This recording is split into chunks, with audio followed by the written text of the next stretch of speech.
So, Sonia, who was the woman you looked up to growing up and why? That's an easy answer for me. That was my mom.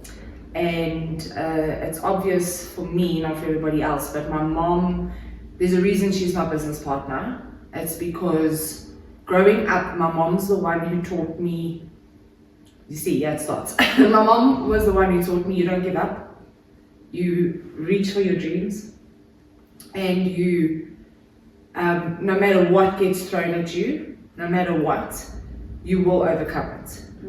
And when I decided to open up a business, it was the obvious choice for me was to have my mom by my side, because I knew that she would play a mom role in the business with teaching me everything she knew, but she would then also be extremely strong at the business side of things because she comes from an accounting background.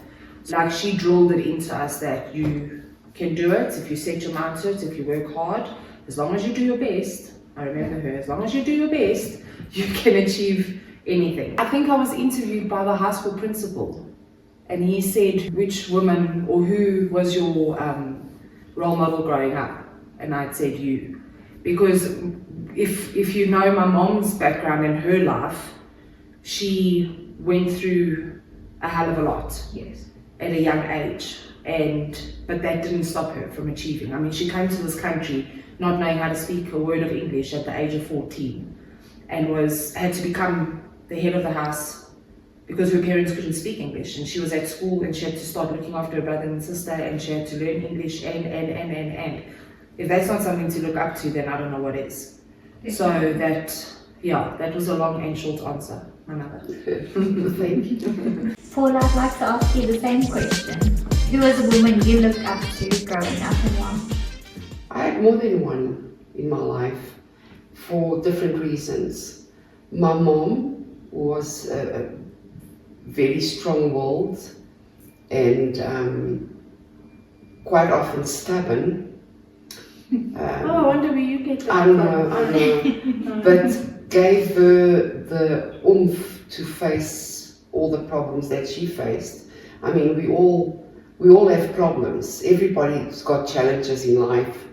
And she showed me you've got to be strong. And then I had my gran, who showed me the softer side, the loving and the caring and the giving up for herself to give to others. So I had two women in my life that were role models. That's exactly the same for me. My grandma was the softer one, my mom was more strong, and she taught me to be strong, and then my grandma could give me a hug afterwards. Sonia, what's one risk you're proud you took? Oh wow, I'd say the risk of starting this business.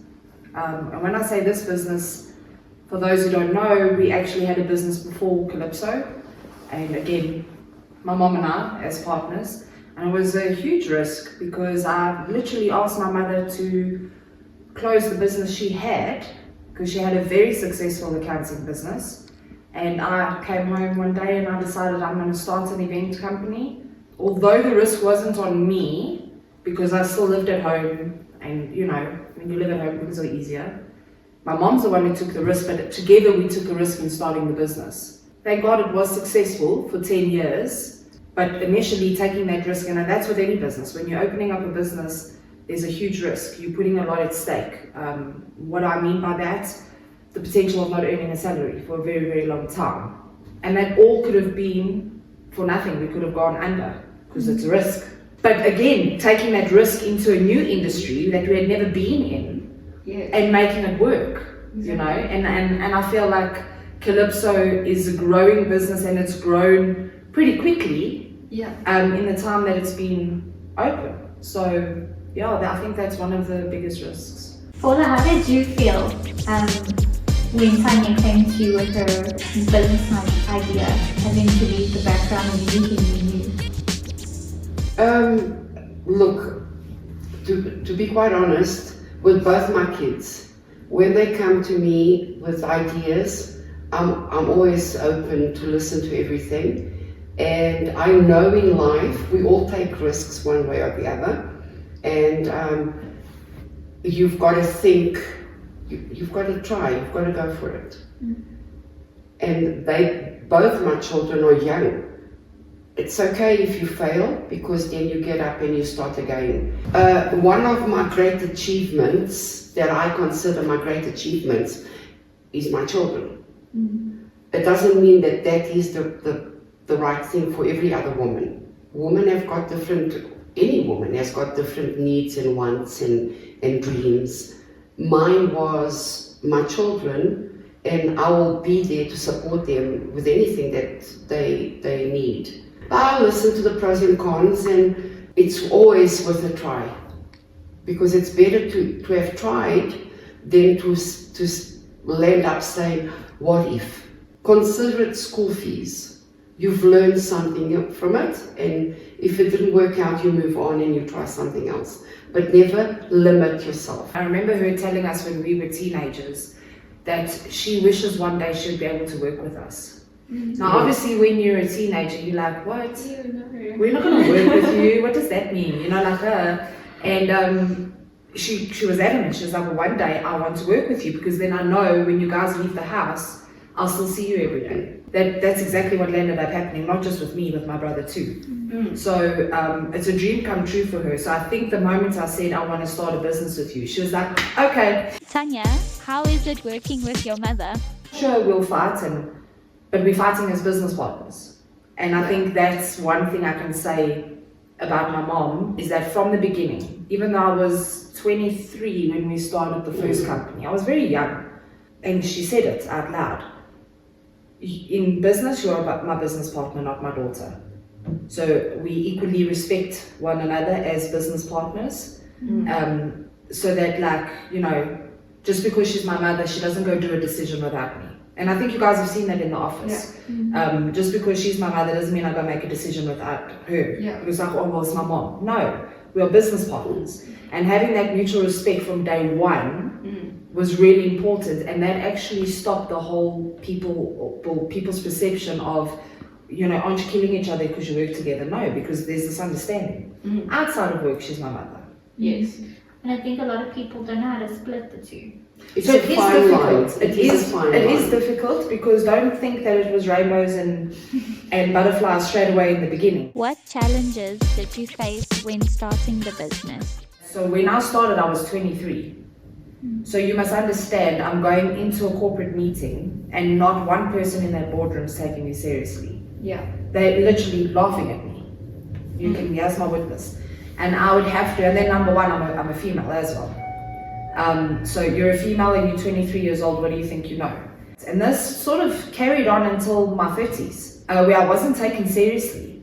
And I'd get really, really upset with it, because first of all, I actually am the business owner. Second of all, I'm working day and night. I'm not like any other 23-year-old around. Like, I'm working really, really hard, and I'm not getting the respect of these people in the boardrooms. And I'm, to be quite honest, from females more than males, ironically. And I'd have to actually have a meeting, and then the meeting wasn't taken seriously, and I could clearly see. And I had to book a second one, and I had to bring her with. And that would frustrate me. And immediately, having her in the meeting, even if she didn't say a word. Do you remember the one meeting you didn't say a word? Because it's not part of her job. My part of the job was to do the selling and the pitching and the presentations and whatever. And she literally didn't say a word in the meeting, but the fact that she was there, all of a sudden, the same meeting, and you know which company I'm talking about, which we will not mention, but the same meeting, just because she's there, turned out very differently, and we got the job. The corporate world is a very complex beast. They have perceptions, and they judge you for what you dress, what you drive, who you hang around with. When you finished high school and before you started your business, what were you doing that made you want to go into starting that first business? I actually wanted to be a lawyer. And I did job shadowing for a lawyer, and the lawyer literally told me not to become a lawyer. Anyway, when I was searching for varsities, I didn't know what degree to pick. And literally this new degree just came out, and it was called Entrepreneurial Management. The degree just came out, so I would be the first year that would be graduating with that degree. And we looked into it, and it was literally about owning your own business, because now you know what an entrepreneur is, because at the time you're like, what does this all mean? So I was like, well, that's the degree that I want to do, because it's broad enough. Should I want to not own my own business, I'll have a little bit of business management, I'll have marketing, I'll have accounting. So I landed up doing the entrepreneurial management degree and then majoring in entrepreneurship and marketing. And then when I left high school, I didn't know what I wanted to do, but I still knew I wanted to own my own business. I've always been really good at planning functions. Like sure, small scale, family stuff, but I'm always the one who's the organizer, and everything has to be color coded and everything has to, follow whatever. And I was like, I think I want to do events, but I don't know what that means. Like, what does that mean? Started doing research, started looking into it, because I didn't know the industry at all. There's the corporate side, there's the wedding side. Always been fascinated with weddings, obsessed with weddings. So I was too qualified, looking for jobs. Nobody would hire me, because now I'm overqualified, if you've ever heard such a ridiculous thing. I need experience.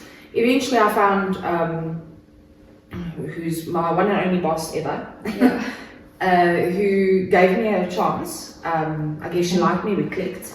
And I joined her business, and she actually taught me everything I knew with events. She took me under her wing. She's a very successful businesswoman herself. She's now in another business, and she taught me everything about weddings, about corporate events. She took me on all these adventures, and I literally, it was like a natural thing for me, the events inside. Like I just got it, because project management is what I do now, is pretty much what events is, but just on a different level. After about, 6 months, I don't know how long I was there, it was a short period, and she said to me, you need to work for yourself. And I was like, what? And she was actually giving me a compliment. She's like, you need to have your own business. You need to do this your way. You need to do your thing your way. Do you think anyone can own a business?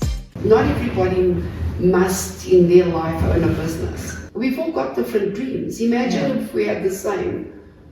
How terrible it would be. We've all got different needs and wants and dreams, and it's okay. You guys are all bombarded with social media. Yes. They make it sound so glamorous and so easy. Oh, look, AI has made me a fortune, whatever. And it's all nonsense, because nothing comes without hard work. Yeah. And unfortunately, we don't see that. They don't show you the years and years of this person working non-stop to make the business flourish after so many years. You only see the end result.